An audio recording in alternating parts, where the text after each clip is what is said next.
Ya, pemirsa, tadi adalah informasi sidang lanjutan tersangka suap Ronald Tanur yang kembali digelar. Kita ke informasi berikutnya. Kejaksaan Agung mengalihkan status penahanan Direktur Pemberitaan JAK TV Tian Bahtiar dari tahanan rutan menjadi tahanan kota. Pengalihan penahanan dilakukan dengan pertimbangan kesehatan tersangka yang mengalami riwayat penyakit serius. Kepala Pusat Penerangan Hukum Kejaksaan Agung Harli Siregar menyebut pengalihan penahanan tersebut telah dilaksanakan sejak 24 April 2025. Harli menjelaskan proses pengalihan penahanan telah melalui konsultasi dengan tim dokter dan dilengkapi dengan surat permohonan resmi dari pihak kuasa hukum tersangka. Selain itu penyidik juga mengisyaratkan jaminan dari istri tersangka untuk mendukung proses hukum. Sebagai bagian dari pengawasan, Tian Bahtiar dilengkapi dengan alat elektronik untuk memantau pergerakannya selama menjalani status tahanan kota.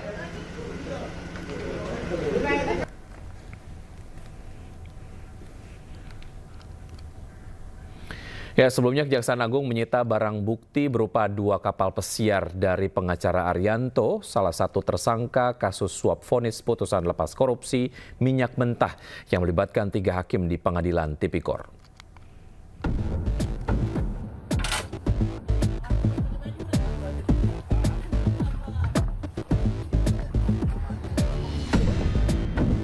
Dua buah kapal pesiar milik salah satu tersangka kasus suap vonis putusan lepas korupsi minyak mentah bernama Arianto disita penyidik Jampitsus Kejaksaan Agung di Jalan Dermaga Marin, Pademangan, Jakarta Utara. Selain kapal, Kejaksaan juga menyita 130 helm bermerek di kawasan Menteng, Jakarta Pusat, serta 12 sepeda mewah dan 1 unit motor Harley. Selain 2 kapal pesiar, Kejagung juga menyita 3 unit mobil mewah dari tersangka Arianto. 3 mobil sitaan ini di kantor Kejaksaan Agung Jakarta, sementara 2 kapal pesiar disimpan di lokasi terpisah.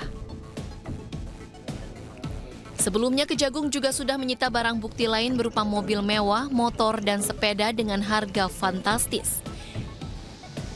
Selain Arianto, Kejagung telah menetapkan 7 orang tersangka lain, di mana 4 diantaranya merupakan hakim Pengadilan Negeri Jakarta Pusat dan Jakarta Selatan. Sementara itu, Direktur Pemberitaan JAK TV Tian Bahtiar yang juga menjadi tersangka mengatakan menerima uang secara pribadi untuk membuat berita negatif termasuk merintangi Kejagung dalam penyidikan kasus timah dan impor gula. Terkait dugaan kasus tersebut, Tian pun terancam 12 tahun penjara. Tim Liputan iNews melaporkan.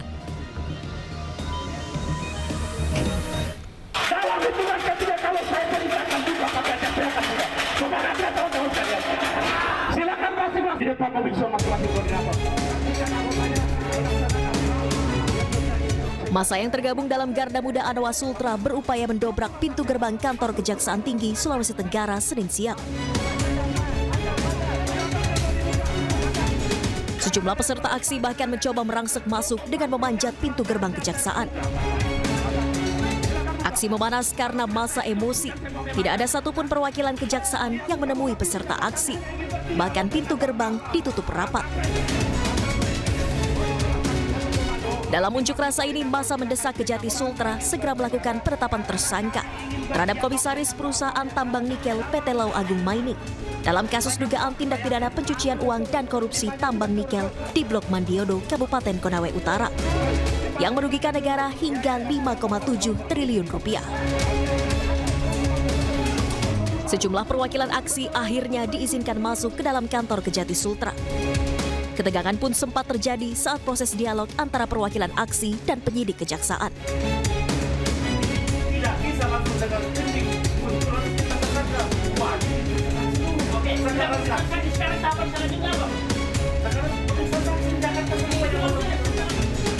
Penyidik kejaksaan pun memastikan proses hukum dugaan tindak pidana pencucian uang dan korupsi tambang nikel terus diusut dan sudah masuk tahap penyidikan. Itu sudah naik ke tahap penyidikan. Nah, sebelumnya sudah tahap persidangan sekarang.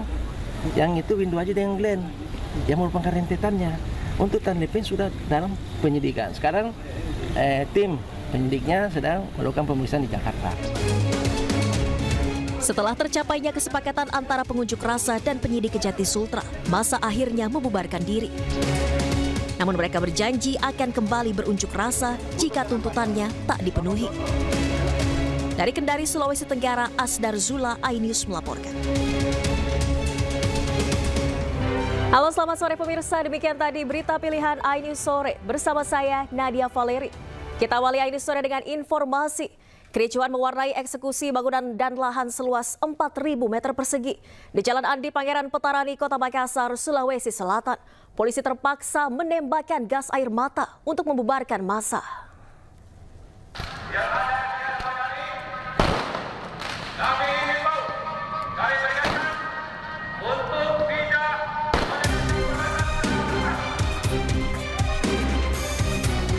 Kericuhan mewarnai aksi penolakan atas eksekusi bangunan dan lahan seluas 4.000 meter persegi di Jalan Andi Pangeran Petarani, Kota Makassar, Sulawesi Selatan.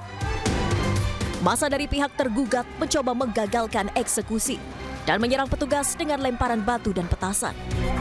Untuk memukul mundur massa, petugas kepolisian terpaksa melepaskan tembakan gas air mata. Kasus sengketa bangunan dan lahan seluas 4.000 meter persegi di Jalan Andi Pangeran Petarani ini disebut sudah terjadi sejak tahun 1996.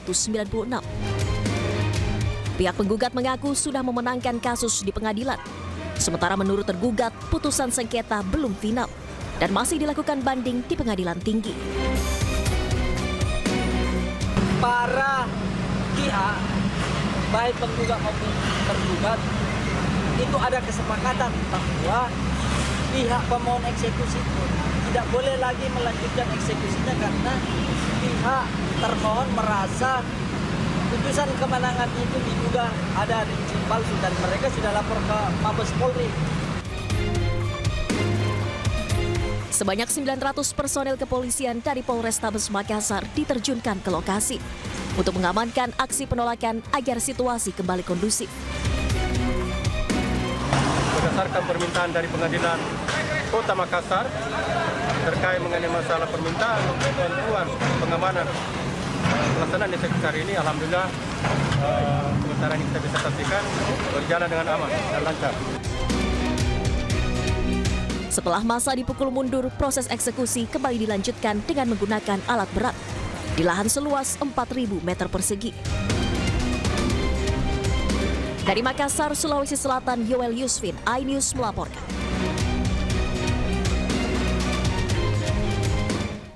Kita ke informasi lainnya pemirsa, sidang lanjutan tersangka suap vonis bebas Ronald Tanur kembali digelar. Sidang atas terdakwa Zarof Richard digelar dengan agenda mendengarkan keterangan saksi.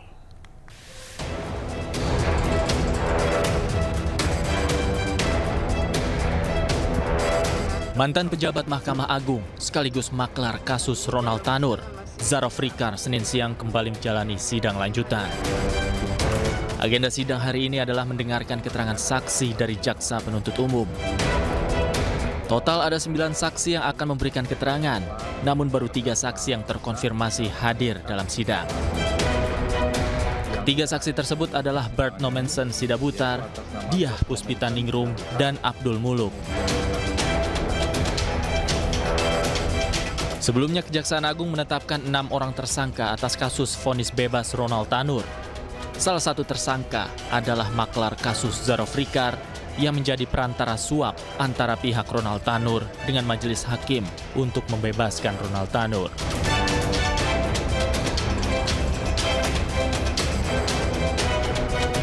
Atas hal itu, Zarof didakwa atas upaya permufakatan jahat karena menjanjikan uang 5 miliar rupiah pada Hakim Kasasi Agung Susilo. Dan atas perannya itu, Zarof Richard terancam hukuman 20 tahun penjara.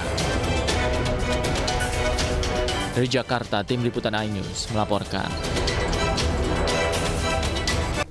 Terima kasih Anda masih di iNews Sore pemirsa. Kebakaran hebat menghanguskan rumah warga di Jalan Satangga, Kecamatan Bontoala, Kota Makassar, Sulawesi Selatan. Api diduga berasal dari arus pendek listrik.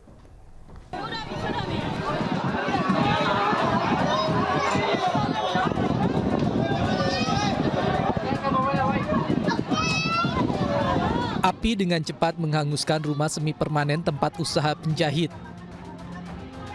Kebakaran ini membuat warga panik dan berjibaku memadamkan api dengan alat seadanya. Petugas yang tiba di lokasi langsung berupaya memadamkan api. 11 unit mobil damkar dengan 30 personel dikerahkan ke lokasi. Api diduga berasal dari korsleting listrik dan berhasil dipadamkan 30 menit kemudian. Kami kerahkan armada sebanyak 11 unit, jumlah personil kurang lebih 30 orang. Yang terbakar berapa rumah? Untuk rumah yang terbakar 1 rumah, 2 petak. Ini penyebabnya Pak? Penyebab untuk sementara belum kami ketahui, nanti pihak kepolisian yang jelaskan mengenai penyebab kebakaran tersebut. Tidak ada korban akibat kebakaran ini, namun kerugian ditaksir mencapai ratusan juta rupiah. Dari Makassar, Sulawesi Selatan, Leo Muhammad Nur, iNews melaporkan.